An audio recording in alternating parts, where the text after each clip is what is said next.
구독자 여러분, 금요일 삼성전자가 26% 넘게 폭등하는 모습을 보고 월요일에 상따를 예측한 분들이 많이 계셨습니다. 주식시장을 오랫동안 보셨던 분들이라면 자연스럽게 예상되는 흐름이었는데요. 하지만 지금의 주식시장은 기존의 투자 경험과 상식이 통하지 않고 있습니다. 금요일 26만 2,500원까지 치솟았던 삼성전자는 오늘 24만 1,500원으로 8% 급락했습니다. 삼성전자 단일 종목 레버리지 상품은 무려 16% 넘게 떨어졌고요. 주말 영상에서 제가 계속 말씀드렸습니다. 금요일에 확인된 것은 반등의 크기였을 뿐 반등의 방향은 아직 확인되지 않았다고요. 결국 오늘 시장은 역대급 폭등 다음 날이 반드시 새로운 상승장의 출발은 아니라는 사실을 잔인하게 보여줬습니다. 하지만 분명히 말씀드리고 싶은 건 제가 삼성전자가 계속 떨어질 거라고 주장하는 것은 아니라는 겁니다. 저 역시 삼성전자와 한국 반도체의 장기 전망을 믿고 주가가 다시 우상향하기를 바라는 투자자입니다. 하지만 좋은 기업을 믿는 것과 위험한 가격 그리고 위험한 타이밍에서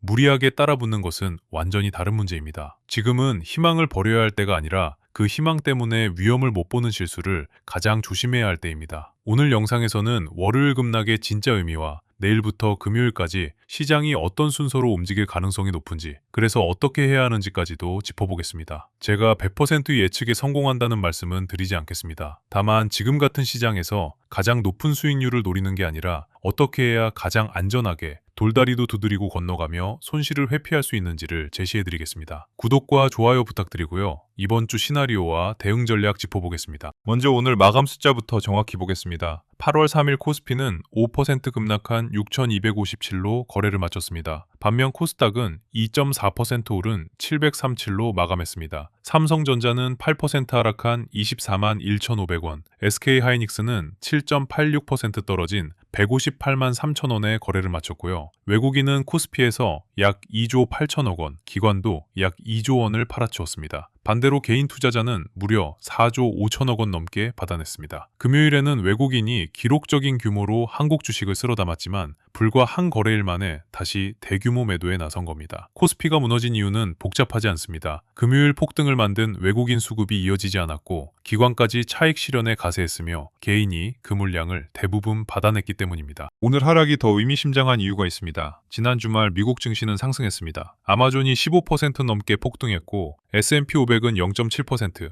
나스닥은 1% 올랐습니다. 미국과 이란의 협상 기대가 살아나면서 국제유가도 오늘 아시아 시장에서 5% 안팎 급락했습니다. 중동의 지정학적 위험이 완화되고 유가가 내려가면 인플레이션과 금리 부담이 줄어들 수 있으니 원래대로라면 한국 증시에도 긍정적인 재료입니다. 그런데도 코스피와 삼성전자는 급락했습니다. 이 말은 오늘 하락을 단순히 미국이나 중동 탓으로 돌릴 수 없다는 뜻입니다. 해외에서 좋은 소식이 들어와도 국내 대형주에 쌓인 차익 실현 물량과 레버리지 후유증, 외국인의 비중 축소를 이겨내지 못한 겁니다. 지금 삼성전자를 누르는 핵심은 실적 악화가 아니라 수급의 불안정성입니다. 그런데 코스피가 5% 넘게 무너지는 동안 코스닥은 오히려 2% 넘게 올랐습니다. 이 장면을 절대 가볍게 보면 안 됩니다. 시장에서 돈이 완전히 사라진 것이 아니라 대형 반도체와 금융주에서 빠져나온 자금이 로봇과 바이오, 전력 인프라, 일부 반도체 소부장으로 이동했다는 뜻이기 때문입니다. 다만 이것을 곧바로 시장 전체가 살아났다는 신호로 해석해서도 안 됩니다. 코스닥에서도 외국인은 약 2천억 원을 팔았고 개인과 기관이 지수를 끌어올렸습니다. 외국인의 위험 선호가 회복된 것이 아니라 국내 자금이 그날그날 강한 업종으로 이동하는 순환매가 나온 겁니다. 오늘은 대형 반도체가 무너지고 로봇이 올랐지만 내일은 로봇에서 차익 실현이 나오고 다른 업종이 움직일 수도 있습니다. 변동성의 방향과 대상이 매일 달라질 뿐 변동성 장세 자체가 끝난 것은 아닙니다. 금요일 폭등의 성격도 이제 더 명확해졌습니다. 코스피는 17%, 삼성전자는 26% 폭등했습니다. 하지만 하루 만에 삼성전자가 다시 8% 떨어졌다는 것은 금요일 매수세 가운데 상당 부분이 장기 투자 자금이 아니라 숏커버와 레버리지 되감기, 급락 뒤 비중을 다시 맞추려는 기계적 수급이었다는 뜻입니다. 강제로 팔아야 했던 물량이 진정되자 주가가 폭발적으로 튀었지만 정상적인 장기 매수세가 그 가격을 계속 지켜주지는 못한 것이죠. 금요일 반등이 전부 가짜였다는 이야기는 아닙니다. 사상 최대 실적과 과도한 저평가가 반등의 명분을 만들었고 비정상적인 수급이 상승폭을 과장했습니다. 오늘은 그 과장된 부분이 거치는 과정이었습니다. 문제는 삼성전자가 금요일 장중 저가였던 24만 3천 원 아래에서 마감했다는 겁니다. 단순히 급등분 일부를 반납한 정도를 넘어 첫 번째 방어선이 종가 기준으로 무너졌습니다. 그렇다고 삼성전자의 실적과 산업 전망까지 하루 만에 무너진 것은 아닙니다. 삼성전자는 2분기 매출 171조 5천억 원, 영업이익 89조 5천억 원이라는 사상 최대 실적을 발표했습니다. 반도체를 담당하는 DS 부문은 매출 127조 5천억 원과 영업이익 89조 2천억 원을 기록했습니다. 서버 D램과 기업용 SSD, HBM 수요가 동시에 늘었고 메모리 가격 상승까지 더해지면서 전례 없는 이익이 나온 겁니다. 삼성전자는 하반기에도 AI 인프라 투자와 에이전틱 AI 확산으로 서버 D램, 기업용 SSD, HBM 수요 증가가 이어질 것으로 전망했습니다. HBM4 판매를 확대하는 동시에 주요 고객사에 HBM4E 샘플을 출하했고 파운드리에서도 HBM 베이스 다이와 미국 고객 주문 2나노 HPC 과제를 늘리고 있습니다. 주가가 급락했다고 이 실적이 사라진 것은 아닙니다. 오늘 확인된 것은 기업의 붕괴가 아니라 좋은 실적만으로는 불안정한 수급을 당장 제압할 수 없다는 사실입니다. 장기 공급 계약 LTA 확대도 삼성전자 주가의 중요한 하단 근거입니다. 삼성전자는 전체 메모리 생산 능력의 60에서 70%까지 장기 공급 계약으로 운영하겠다는 방향을 제시했습니다. 과거 메모리 산업은 분기마다 가격을 다시 협상하며 업황에 따라 실적이 크게 흔들렸습니다. 하지만 고객사가 여러 해의 물량을 미리 약정하고 가격 하한선과 선수금까지 포함한 계약이 확대되면 실적의 예측 가능성이 높아집니다. 삼성전자와 SK하이닉스가 단순히 메모리 가격이 오르기만 기다리는 회사에서 수년치 주문을 확보하는 수주형 사업 구조로 이동하기 시작한 겁니다. AI 데이터 센터 고객이 공급 부족을 우려해 장기 계약을 먼저 요청하고 있다는 사실도 중요합니다. 이는 반도체 슈퍼사이클이 내일 당장 끝날 가능성보다 공급 부족이 예상보다 길어질 가능성에 무게를 실어줍니다. 삼성전자를 장기적으로 낙관할 수 있는 가장 강한 근거 가운데 하나입니다. 그러나 좋은 이야기만 보면 오늘 같은 급락을 설명할 수 없습니다. 삼성전자 전사 영업이익의 사실상 대부분을 DS 부문이 만들었고 모바일과 네트워크 사업은 적자였으며 TV와 생활가전도 수익성이 약했습니다. 지금의 삼성전자는 모든 사업이 고르게 좋아지는 회사라기보다 메모리 슈퍼사이클에 대한 이익 민감도가 극단적으로 높아진 회사에 가깝습니다. 메모리 가격이 오를 때는 이익이 폭발하지만 빅테크의 AI 투자가 둔화되거나 공급 증가 우려가 커지면 주가 변동성도 그만큼 커집니다. 창신 메모리의 생산 능력 확대도 확인해야 합니다. 당장 최첨단 HBM 시장을 빼앗지는 못하더라도 범용 D램과 낸드에서 공급 압력을 높이면 시장은 실제 실적보다 먼저 2027년 가격 하락 가능성을 반영할 수 있습니다. 여기에 미국 장기금리가 4.7% 안팎에서 움직이고 있습니다. 사상 최대 이익과 장기 계약은 장기 하단을 만들지만 높은 금리와 공급 우려는 단기 주가의 상단을 누르고 있는 겁니다. 미국 시장 내부의 흐름도 겉으로 보이는 나스닥 상승보다 복잡합니다. 금요일 아마존은 강한 AWS 성장으로 AI 데이터 센터 투자가 실제 매출로 연결되고 있다는 사실을 증명했습니다. 마이크로소프트와 아마존의 실적은 삼성전자 서버 메모리 수요에도 분명 긍정적인 재료입니다. 그런데 나스닥이 1% 오르는 동안 필라델피아 반도체 지수는 0.07% 상승에 그쳤습니다. 6월 고점과 비교하면 아직 20% 넘게 낮은 수준이고요. 빅테크의 클라우드 실적은 좋았지만 시장이 반도체 공급망 전체에 다시 강한 확신을 준 것은 아니라는 뜻입니다. AI 투자가 계속된다는 사실과 모든 반도체 주가가 당장 상승한다는 주장은 서로 다릅니다. 삼성전자가 안정되려면 나스닥만 오르는 것이 아니라 필라델피아 반도체 지수가 저점을 높이고 마이크론과 AMD, 샌디스크까지 함께 살아나야 합니다. 중동 문제 역시 위험이 완전히 끝난 것은 아닙니다. 미국이 이란에 대한 추가 공격을 보류하고 협상 가능성을 열어두면서 브렌트유와 서부 텍사스산 원유가 오늘 5% 안팎 급락했습니다. 유가가 내려가면 인플레이션 압력이 낮아지고 미국 장기금리에도 긍정적입니다. 그러나 호르무즈 해협이 완전히 정상화된 것은 아니며 협상이 결렬되거나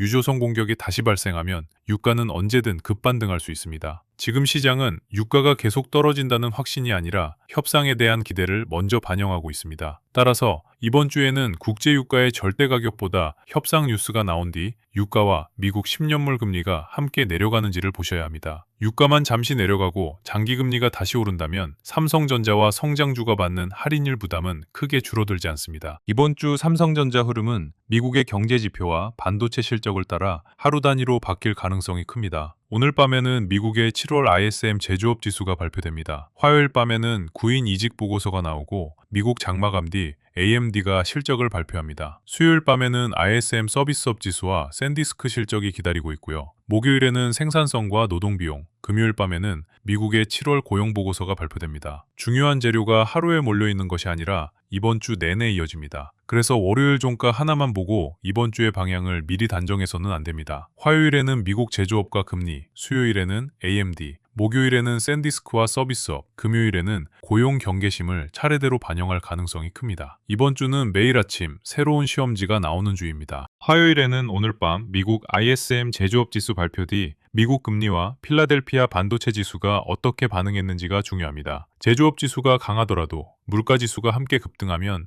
연준의 추가 긴축 우려가 커질 수 있습니다. 반대로 경기가 너무 빠르게 식는 모습이 나오면 금리는 내려가더라도 기업 실적 둔화 우려가 커집니다. 삼성전자의 가장 좋은 조합은 제조업 경기가 급락하지 않으면서 가격 압력은 둔화되고 미국 10년물 금리가 안정되는 흐름입니다. 국내에서는 외국인의 코스피 순매도 규모가 오늘보다 눈에 띄게 줄어드는지를 보십시오. 삼성전자가 장중 반등하더라도 외국인이 계속 조단위로 던진다면 진짜 수급 전환이라고 보기 어렵습니다. 화요일의 핵심은 상승률이 아닙니다. 오늘 무너진 24만 3천 원을 되찾고 외국인 매도가 둔화되며 저점이 오늘보다 높아지는가입니다. 수요일에는 AMD 실적이 반도체 투자 심리를 결정할 가능성이 큽니다. 시장은 단순히 AMD 매출이 늘었는지만 보지 않을 겁니다. AI GPU와 서버 CPU 매출 증가가 총마진과 다음 분기 데이터 센터 가이던스로 연결되는지가 핵심입니다. AMD가 AI 수요를 증명하고 향후 주문 전망을 높인다면 필라델피아 반도체 지수와 마이크론이 함께 반등할 수 있고 삼성전자와 SK하이닉스에도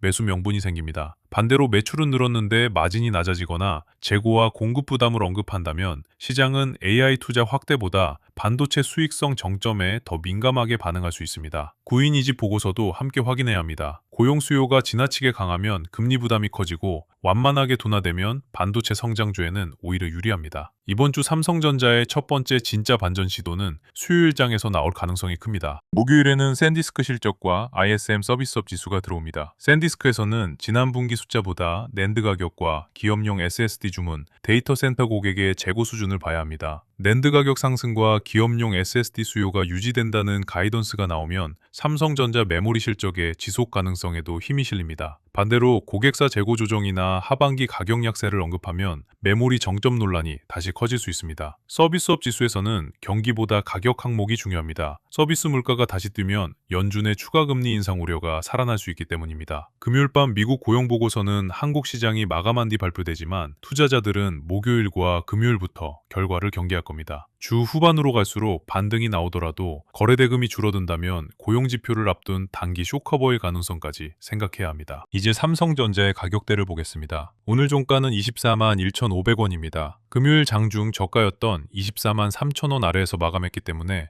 이 가격을 가장 먼저 되찾아야 합니다. 화요일이나 수요일에 24만 3천원을 빠르게 회복하고 종가까지 지킨다면 오늘의 이탈은 과도한 차익 실현으로 해석할 여지가 있습니다. 그 다음은 24만 9,500원에서 25만 4천원 구간입니다. 지난주 주요 종가와 매물이 겹쳐있는 자리이기 때문에 이 구간을 회복해야 금요일 추격 매수자들의 손실이 줄어들고 매도 압력도 완화될 수 있습니다. 위쪽의 마지막 확인선은 금요일 종가였던 26만 2,500원입니다. 이 가격을 거래대금과 외국인 매수로 다시 돌파해야 금요일 폭등이 단순한 일장 춘몽이 아니라 새로운 상승 시도의 출발이었다고 평가할 수 있습니다. 아래쪽에서는 24만원을 종가로 지키는지가 중요합니다. 24만원 안팎에서 거래량이 줄고 외국인 매도가 둔화되면서 아래 꼬리를 만든다면 단기 바닥을 확인하는 과정이 될 수 있습니다. 하지만 24만원을 종가로 이탈한 뒤에도 외국인과 기관의 대규모 매도가 이어진다면 23만원대에서 새로운 매수세가 들어오는지 다시 확인해야 합니다. 그곳에서도 지지가 나오지 않는다면 금요일 폭등이 시작되기 전 가격대인 20만원대 후반까지 변동성이 확대될 가능성도 열어둬야 합니다. 반드시 그 가격까지 내려간다는 예측이 아닙니다. 내가 기대한 지지선이 무너졌을 때 어디에서 판단을 다시 점검할 것인지 미리 정해두자는 겁니다. 가격은 미래를 맞추기 위한 숫자가 아니라 내 대응이 틀렸는지를 확인하는 경계선입니다. 이번 주 강세 시나리오는 삼성전자가 화요일과 수요일 사이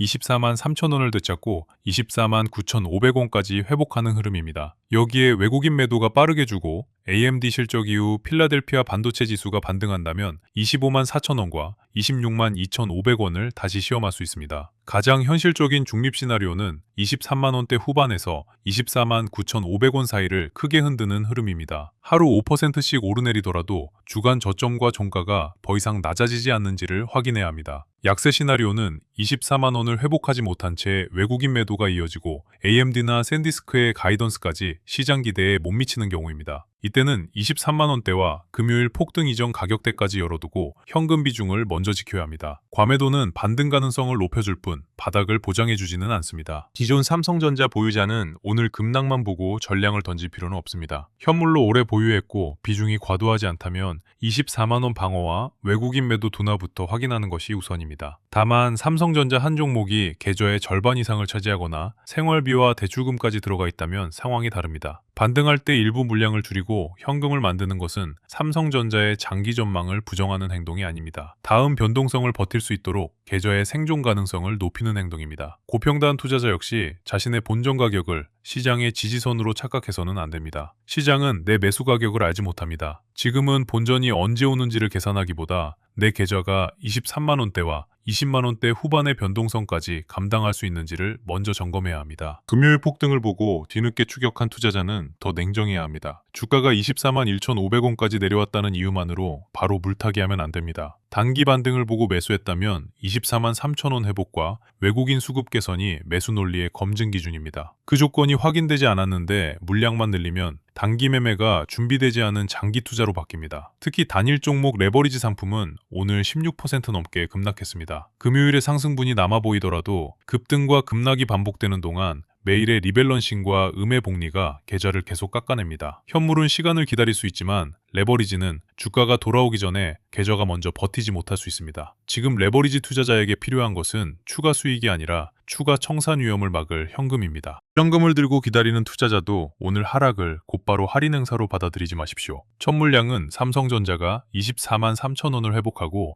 외국인 매도 규모가 줄어들 때 검토할 수 있습니다. 두 번째 물량은 다음 거래일에도 저점이 높아지면서 24만 9,500원에 안착하는지 확인한 뒤 접근하는 편이 좋습니다. 마지막 물량은 삼성전자와 SK하이닉스뿐 아니라 반도체 장비와 기판, 전력 인프라까지 거래 대금이 확산될 때 남겨두십시오. 개장 직후의 급등은 전날 밤 뉴스와 공포가 한꺼번에 반영되는 감정의 가격입니다. 오전 10시 이후에는 외국인과 기관의 실제 방향이 드러나고 오후 10시 30분부터는 종가를 만들려는 자금이 들어옵니다. 바닥을 정확히 맞히는 것보다 첫 판단이 틀렸을 때 사용할 현금과 두 번째 기회를 남기는 것이 훨씬 중요합니다. 오늘 시장에서 가장 분명하게 살아난 업종은 로봇이었습니다. 코스모 로보틱스와 TX 알로보틱스, SPG, 현대무벡스, 레인보우 로보틱스, 로보티즈 등이 강하게 움직였고 전력 인프라에서는 GNC 에너지와 효성중공업도 좋은 흐름을 보였습니다. 최근 방송을 꾸준히 보며 이 종목들의 흐름을 미리 확인하고 수익을 챙긴 분들께는 진심으로 축하드린다는 말씀을 드리고 싶습니다. 하지만 오늘 올랐다는 이유만으로 화요일 아침 다시 따라붙어서는 안 됩니다. 로봇은 삼성과 현대차, LG를 비롯한 국내 대기업이